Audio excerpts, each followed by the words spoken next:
السلام علیکم ورحمۃ اللہ وبرکاتہ۔ آج ہم بات کریں گے ایک بہت ہی خوبصورت ٹاپک کے بارے میں، جو کہ ہے آزمائش اور توکل۔ زندگی میں بہت دفعہ ایسے خیالات آ رہے ہوتے ہیں کہ آپ کو ایسا لگتا ہے کہ آپ کو کہاں جانا ہے اور آپ کو کیا کرنا ہے۔ اس وقت جو آپ کو کہنا ہوتا ہے وہ صرف اتنا کہ خاموش ہو جائیں اور ساری چیزیں اللہ پہ چھوڑ دیا کریں۔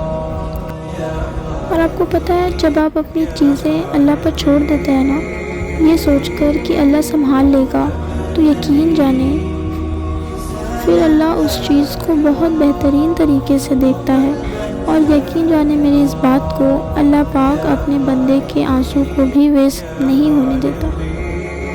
اور اگر آپ اپنی زندگی میں جس چیز کے لیے بھی روئے ہو نا، تو اللہ ہر وہ بات جانتا ہے جس نے آپ کو تکلیف دی ہے، اور یقین کریں اللہ آپ کی آنسوؤں میں چھپے صبر کو بخوبی جانتا ہے۔ اور سب سے ضروری بات، اللہ نے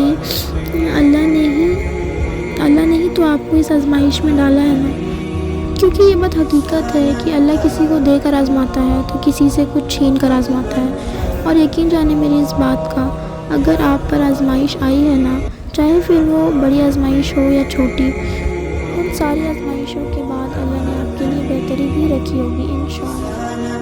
اور اپنی زندگی میں ایک چیز کو شامل کریں کہ جو ہماری زندگی میں ہوتا ہے نا، وہ سب اللہ کی مرضی سے ہوتا ہے۔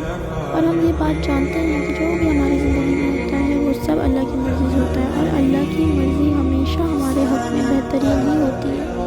اور یقیناً ہمارا رب ہمارے ساتھ ہے، وہ راستہ دکھائے گا، جیسے اس نے حضرت موسیٰ علیہ السلام کو راستہ دکھایا تھا۔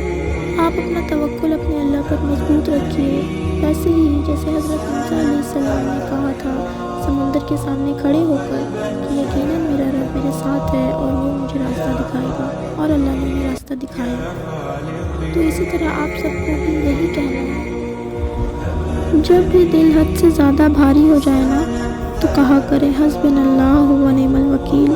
اس کا ترجمہ یہ ہے کہ میرا اللہ میرے لیے کافی ہے، وہی بہترین کارساز ہے اور بہترین مددگار ہے۔ یقین جانیں یہ صرف اور صرف جملے نہیں ہیں، یہ زندگی بدل دینے والے جملے ہیں۔ بے شک اللہ کی مدد آتی ہے ایسے جملوں سے۔ اللہ کو اور محبت ہوتی ہے آپ سے جب اللہ کو آپ اس طریقے سے پکارتے ہو۔